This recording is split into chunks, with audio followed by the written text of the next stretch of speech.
আসসালামু আলাইকুম ওয়া রাহমাতুল্লাহি ওয়া বারাকাতুহু। এ পর্বে আমাদের আলোচনা সূরাতু আদিয়াত। এটি কুরআনুল কারীমের 100তম সূরা। আলহামদুলিল্লাহ ওয়াসসালাতু ওয়াসসালাম আলা রাসূলিল্লাহ ওয়া আলা আলিহি ওয়া সাহবিহি আজমাইন, আম্মা বাদ। আউযু বিল্লাহি মিনাশ শাইতানির রাজীম। বিসমিল্লাহির রহমানির রহিম। রব্বি ইশরাহ লি সাদরি ওয়া ইয়াসসির লি আমরি ওয়াহলুল উকদাতা মিন লিসানি ইয়াফকাহু কাওলি। এরশাদ হচ্ছে,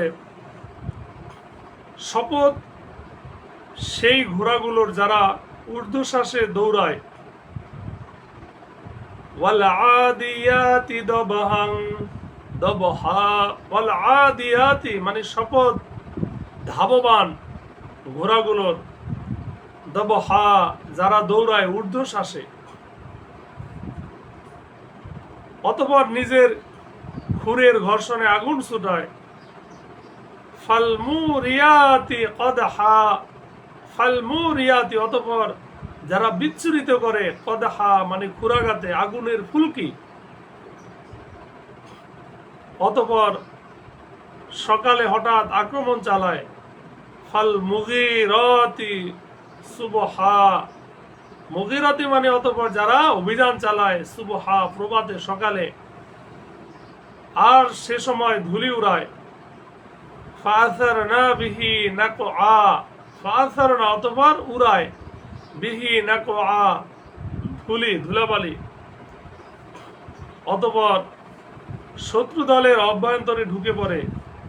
এভাবে মানুষ নিজের শক্তি সামর্থ্য ও আল্লাহর এক অতি বড় নেয়ামত ঘোড়াকে অপরের সম্পদ লুণ্ঠন ও অন্যের প্রতি জুলুমের কাজে ব্যবহার করে। আল্লাহ বলেন, ফাওয়াসাতনা বিহি জামআ, অতঃপর অভ্যন্তরে ঢুকে পড়ে শত্রু দলের।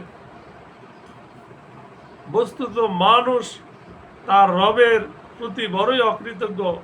ইন্নাল ইনসানা লিরাব্বিহি লাকানুত, লাকানুত মানে হচ্ছে অবশ্যই অকৃতজ্ঞ, আর সে নিজেই নিজের কাজকর্মের মাধ্যমে এ বিষয়ের সাক্ষী। ওয়াইন্নাহু আলা যালিকা লাশাহিদ,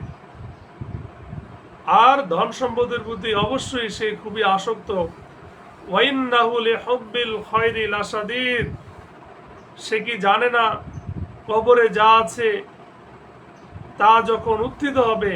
আফালা ইয়ালামু ইযা বুসিরা মা ফিল কুবুর, আর অন্তরে যা কিছু লুকানো আছে তা প্রকাশ করা হবে।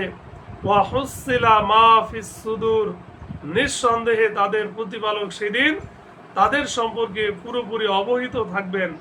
ইন্না রাব্বাহুম বিহিম ইয়াউমা ইযিল্লা খবীর। সাদাকাল্লাহুল আযীম। তাহলে এখানে প্রথম বিষয় হচ্ছে যে প্রথম আয়াত, শপথ ঊর্ধ্বশ্বাসে ধাবমান অশ্বরাজের, মানে এখানে এই ঘোড়ার দৌড় দেওয়ার সময় তার বক্ষ থেকে নির্গত আওয়াজকে বলা হয় দবহান, অর্থাৎ হাঁপিয়ে হাঁপিয়ে চলে, দাবড়িয়ে চলে। কোন কোন গবেষকের মতে এখানে দৌড়ায় শব্দের মাধ্যমে ঘোড়া বা উট অথবা উভয়টিকে উদ্দেশ্য হতে পারে। বিশেষ করে এটাকে হাঁফানো বলা হয় আর কি। অতঃপর যারা খুরের আঘাতে অগ্নি স্ফুলিঙ্গ বিচ্ছুরিত করে, অর্থ অগ্নি নির্গত করা। যেমন চকমকি পাথর ঘষে ঘষে অথবা দেশলাই ঘষা দিয়ে অগ্নি নির্গত করা হয়, তেমনি ঘোড়া যখন তার খুরের আঘাতে চলে তখন অগ্নি স্ফুলিঙ্গ হয়। এজন্য অর্থে দাঁড়ালো সেই ঘোড়া সমূহের কসম যার খুরের ঘর্ষণে পাথর থেকে অগ্নি স্ফুলিঙ্গ হয়ে বের হয়। অতঃপর যারা অভিযান করে প্রভাতকালে। তো এখন আরবদের অভ্যাস হিসাবে সকালের কথা উল্লেখ করা হয়েছে যে আরববাসীদের নিয়ম ছিল কোনো জনপদে অতিরিক্ত আক্রমণ করতে হলে তারা রাতের আধারে বের হয়ে পড়ত। এর ফলে শত্রুপক্ষ পূর্বাহ্নে সতর্ক হতে পারত না। এভাবে একেবারে খুব সকালে তাদের উপর ঝাঁপিয়ে পড়ত। প্রভাতে আলো যেটুকু ছড়িয়ে পড়তো তাতে তারা সবকিছু দেখতে পেত। আবার দিনের আলো খুব বেশি উজ্জ্বল না হবার কারণে প্রতিপক্ষ দূর থেকে তাদের আগমন দেখতে পেত না, ফলে তারা মোকাবেলার জন্য প্রস্তুতিও গ্রহণ করতে পারত না। আর এই আয়াতে অবশ্য জিহাদে আল্লাহর পথে ব্যবহৃত ঘোড়সওয়ারদের বোঝানো হয়েছে। এজন্য বলা হয়েছে ওই সময় আক্রমণ করা হতো, অর্থাৎ ফাআসারনা বিহি নাকআন, ফলে তারা তা দ্বারা ধুলি উৎক্ষিপ্ত করে। অর্থাৎ যখন দ্রুত গতিতে ছুটে যায় ঘোড়া অথবা হামলা করে, তখন সে স্থান ধুলোবালিতে ছেয়ে যায়। ফাওয়াসাতনা বিহি জামআ, অতঃপর তা দ্বারা শত্রু দলের অভ্যন্তরে ঢুকে পড়ে।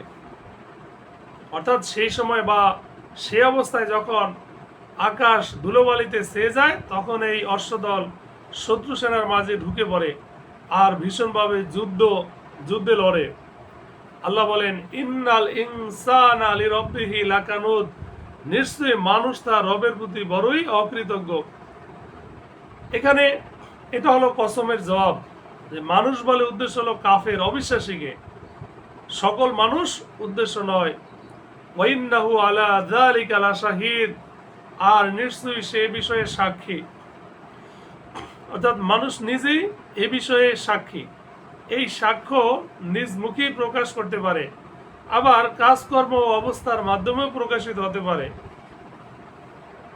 তো সম্মানিত সুধী, কেননা আল্লাহ বলেন ওয়াইন্নাহু লিহুব্বিল খায়রি লাশাদীদ, আর নিশ্চয়ই মানুষ ধন সম্পদের আসক্তিতে প্রবল। আফালা ইয়ালামু ইযা বুসিরা মা ফিল কুবুর, আল্লাহ বলেন তবে কি সে তখনকার খবর জানে না, যখন কবরে যা আছে তা উত্থিত করা হবে, অর্থাৎ কবর থেকে মৃত ব্যক্তিকে জীবিত করে উঠানো হবে। ওয়া হুসিলা মা ফিস সুদুর, আর অন্তরে যা আছে তা প্রকাশ করে দেওয়া হবে। এখানে অন্তরের ভালো মন্দ পৃথক করে প্রকাশ করে দেওয়া হবে, ফলে গোপনগুলো প্রকাশ হয়ে পড়বে, মানুষের কর্মফল তাদের চেহারায় ফুটে উঠবে। আল্লাহ তাআলা আমাদের হেফাজত করুক। এজন্য বলা হয়েছে অন্তরে যা আছে তা সেদিন প্রকাশ হয়ে যাবে। ইন্না রাব্বাহুম বিহিম ইয়াউমা ইযিল খাবীর, নিশ্চয়ই আপনার রব সেদিন তাদের ব্যাপারে সবিশেষ অবহিত।